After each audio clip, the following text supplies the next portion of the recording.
భారీ వర్షంతో నీట మునిగిన ధాన్యం కొనుగోలు కేంద్రాలు. NTM news. అందోల్ నియోజకవర్గ ఇన్ఛార్జి కె మల్లేశం గౌడ్. అందోల్ నియోజకవర్గ పరిధిలోని అన్ని మండలంలో కుండపోతగా వర్షం కురిసింది. బుధవారం తెల్లవారు జామున ఉరుములు మెరుపులతో కూడిన భారీ వర్షం కురియడంతో కొనుగోలు కేంద్రాల్లో నిల్వ ఉన్న ధాన్యం కుప్పలు తడిసిపోయాయి.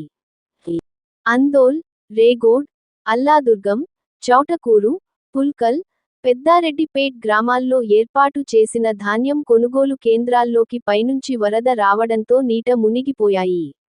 పలువురు రైతులు ఆరబోసుకున్న నిలువ చేసిన ధాన్యం కుప్పల చుట్టూ వరద చేరింది. కొంతమంది రైతుల ధాన్యం వరదల్లో కొట్టుకుపోయింది. భారీ వర్షంతో వరద పారుతుండడంతో అన్నదాతలు ఆందోళన చెందుతున్నారు. పంట చేతికొచ్చి అమ్ముకునే సమయంలో కురిసిన అకాల వర్షంతో నష్టపోయారు.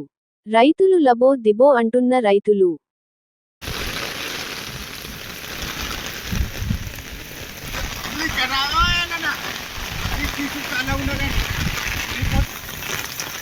మార్కెట్